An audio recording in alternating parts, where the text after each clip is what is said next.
My name is Emily. After years of battling persistent anxiety and feeling lost in the corporate grind, I desperately sought something more. A deeper understanding of myself and a path to true happiness. I stumbled upon Awaken Your True Self, a personal development institute that promised to unlock my inner potential, guide me to self-mastery, and lead me to a life of abundance. Their online testimonials were glowing, filled with stories of profound transformation. Their lead guru, Dr. Eris Thorne, a charismatic figure with piercing eyes and a perpetually serene smile, captivated me with his articulate lectures on mindfulness, spiritual awakening, and breaking free from limiting beliefs. I genuinely believed I was investing in my own growth and healing. But beneath the inspiring rhetoric and the glossy marketing materials, Awaken Your True Self was a meticulously crafted psychological trap. It was a place where vulnerabilities were exploited, where personal struggles were weaponized, and where the quest for inner peace led to mental and financial subjugation. Looking back, I wasn't just a participant seeking answers. I was a target, a fresh mind ready to be reshaped, controlled, and ultimately drained. My initial experience involved introductory workshops, seemingly harmless and genuinely uplifting. But the first red flag was the intense pressure to commit to increasingly expensive and lengthy programs. Each workshop ended with a high-pressure sales pitch for the next level, from basic coaching sessions to intensive, week-long retreats, culminating in a year-long mastery program that cost tens of thousands of dollars. They used tactics like limited-time offers, fear of missing out, and emotional appeals about investing in your ultimate future. Dr. Thorne would always say, "Emily, true transformation demands true commitment. What is your peace of mind worth to you?" But Dr. Thorne, I once questioned, "These fees are enormous. Many people can't afford this." He just smiled, his eyes unwavering. "Then they are not ready for true liberation. Or they can find a way." We have partners who offer personal growth loans for our programs, with a small interest, of course. This personal growth loan scheme was another layer of the scam, pushing desperate seekers deeper into debt for a promise of happiness. Then came the issue of isolating participants from their support networks. As we progressed through the programs, the Institute subtly encouraged us to distance ourselves from negative influences, often meaning friends and family who expressed skepticism about the program. We were taught that anyone who questioned Awaken Your True Self was holding us back from our true potential, poisoned by their own limiting beliefs. Our time was increasingly consumed by workshops, sharing circles, and assigned homework, leaving little room for external relationships. The Institute became our sole source of validation, guidance, and community. I remember a woman named Maria who voiced concerns about the exorbitant fees to her sister. Dr. Thorne immediately held a private session with Maria, later announcing to the group that Maria had released her attachment to external validation and chosen to focus solely on her inner journey, effectively cutting ties with her sister. She looked hollow, but she echoed his words. The manipulation was terrifyingly effective. The most egregious deception involved the systematic dismantling of personal boundaries and critical thinking.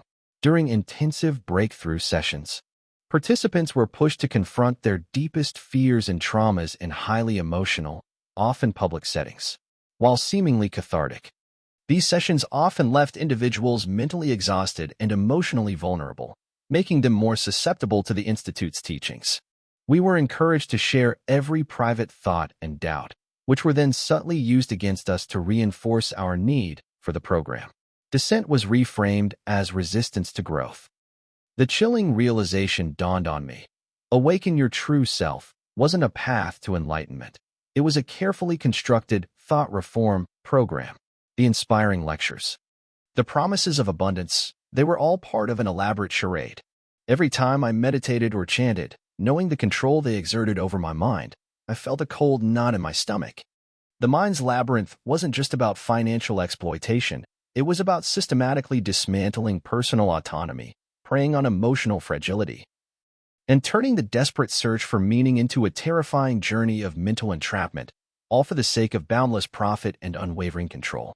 The financial draining and the subtle isolation from my personal support network were alarming, but as I became more entrenched in Awaken Your True Self, I discovered the truly insidious depths of their psychological manipulation.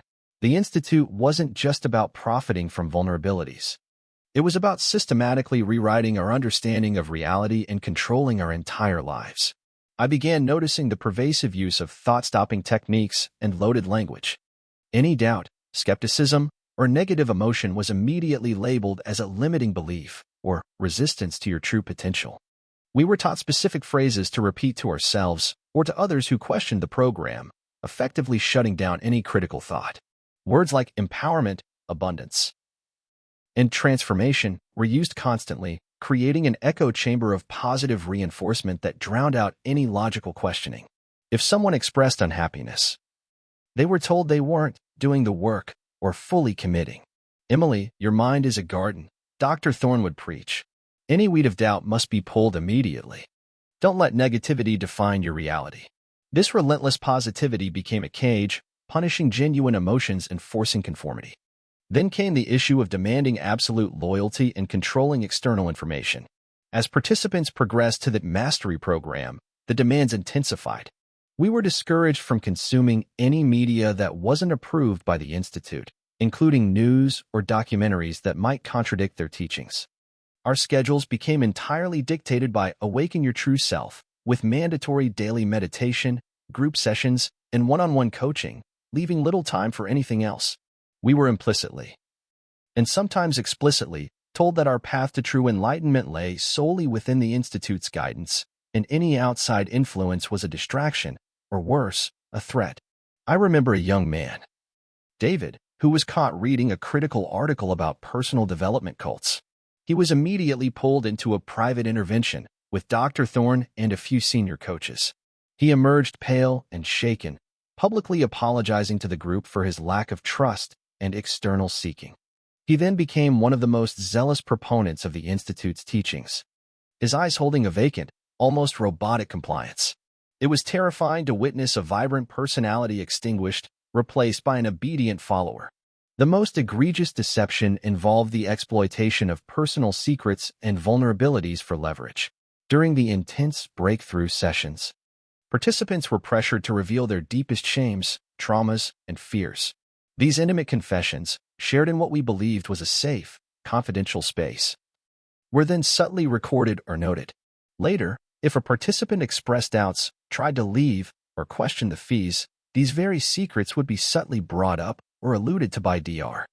Thorne or his coaches. It wasn't direct blackmail, but a chilling reminder that they knew our weaknesses, creating a powerful psychological hold. The trust we had desperately placed in them became a weapon against us. The pressure to maintain this enlightened facade, to pretend everything was perfect while my soul felt increasingly hollow, became unbearable. My fellow participants, many of whom were good people caught in the same snare, were either too deep in debt, too isolated, or too psychologically broken to question anything. "You're just projecting your own limiting beliefs, Emily," they'd say, their voices echoing Dr. Thorne's teachings. My sleep became restless, haunted by the forced smiles, the repetitive chants, and the piercing, manipulative gaze of Dr. Thorne. I started seeing the inspiring words not as wisdom, but as chains, and the path to awakening, not as freedom, but as a descent into a mental prison. The mind's labyrinth was no longer just a metaphor. It was a horrifying reality, a systematic erosion of identity, turning the pursuit of healing into a journey of profound psychological bondage, all for the sake of control and endless financial gain. I knew I couldn't continue. The thought of participating in another session, knowing the lies it perpetuated and the lives it consumed, became an unbearable torment. Search for meaning into a terrifying journey of mental entrapment, all for the sake of boundless profit and unwavering control. The suffocating grip of Awaken Your True Self was slowly but surely eroding my identity and my sense of reality.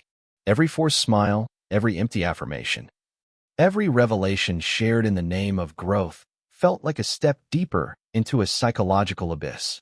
I saw the desperate hopes in the eyes of new recruits, hopes that Dr. Thorne and his manipulative apparatus ruthlessly exploited. I knew I couldn't be a part of this destructive cycle any longer. My fractured mind, clinging to the last shreds of critical thought, screamed for freedom.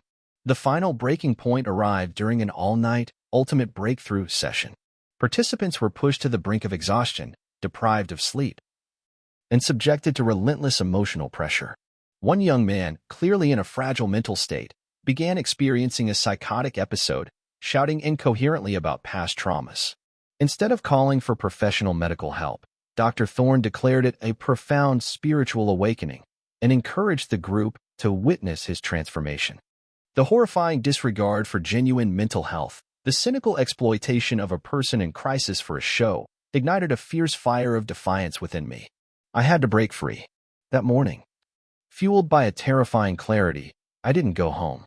Instead, I carefully and methodically gathered any tangible evidence I could find: the predatory loan agreements, the mastery program schedule with its isolating demands, copies of the loaded language handbooks, and even anonymous testimonials from former participants who had managed to escape. It was a risky move, but the thought of remaining trapped was far more terrifying. The next day, I walked straight into Dr. Thorne's pristine, minimalist office. He was meditating, an aura of serene condescension about him. "Dr. Thorne," I stated, my voice quivering slightly, but firm and resolute. "I'm leaving, and I'm going to expose everything." He slowly opened his eyes, the serenity instantly replaced by a cold, sharp glint. "Leaving, Emily? And talking? You are truly lost. You think it's that easy? You signed our agreements. Your personal growth loan is due immediately. We know your vulnerabilities. We know your past. We know your negative influences, your reputation, your peace of mind. It will all be shattered. People who leave us become lost souls, consumed by the very darkness they tried to escape. You'll never find true peace outside of our guidance. And trust me, Emily, we have ways of ensuring our message is heard, and yours is silenced." He smiled, a chilling, humorless curve of his lips. "Be wise, Emily. Be silent." His threats were terrifying, a cold knot tightening in my stomach. But the image of the young man's breakdown and the countless individuals trapped in this mind's labyrinth gave me an unyielding resolve. "I don't care," I said, meeting his gaze squarely. "I won't be silent anymore. Not for you. Not for anyone." I turned and walked out, leaving behind the motivational posters, the calming music, and the oppressive atmosphere of controlled thought. I didn't look back. I left my participant badge on the reception desk, shedding the last vestiges of Awaken Your True Self. I knew the fight ahead would be long and arduous, a battle not just against an organization, but against the very nature of psychological manipulation. But I had already taken the first, most crucial step towards reclaiming my own mind. It's been a year since I left. I'm now actively working with mental health advocacy groups, helping to raise awareness about exploitative self-help programs and providing support to survivors. The work is challenging and emotionally taxing.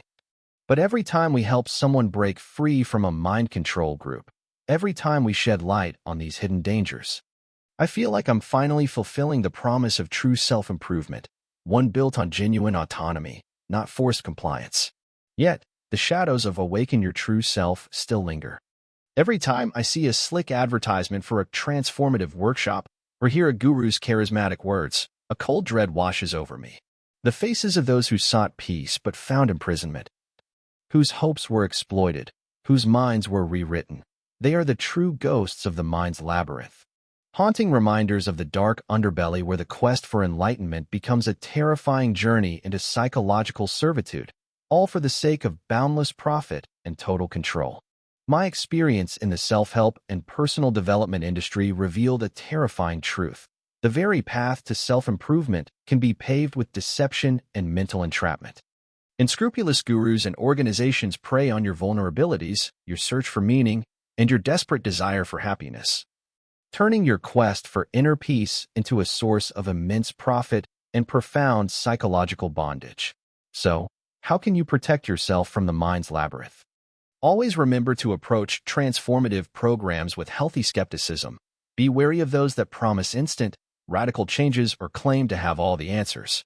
Thoroughly research any guru or institute you're considering. Look for independent reviews, check for any legal complaints or allegations of misconduct, and be cautious of overly glowing, undifferentiated testimonials. Be extremely wary of programs that demand exorbitant fees, especially if they pressure you into taking loans or making financial sacrifices. Protect your personal boundaries and maintain your support network. Any program that encourages you to cut ties with friends or family or discourages critical thinking is a massive red flag. Trust your instincts. If something feels off, too intense, or manipulative, it probably is. And most importantly, if you feel pressured, isolated, or as if your thoughts are being controlled, seek help from a qualified, independent mental health professional immediately. Your mind, your autonomy, and your well-being are too important to risk on a false promise of enlightenment. If Emily's story made you look at the self-help world a little differently, remember to like this video, share this crucial warning with everyone you know, and subscribe to our channel. Hit that notification bell so you never miss another stark revelation. We'll continue to expose the hidden dangers in every profession. Stay vigilant, stay safe, and remember, not every path to awakening leads to freedom.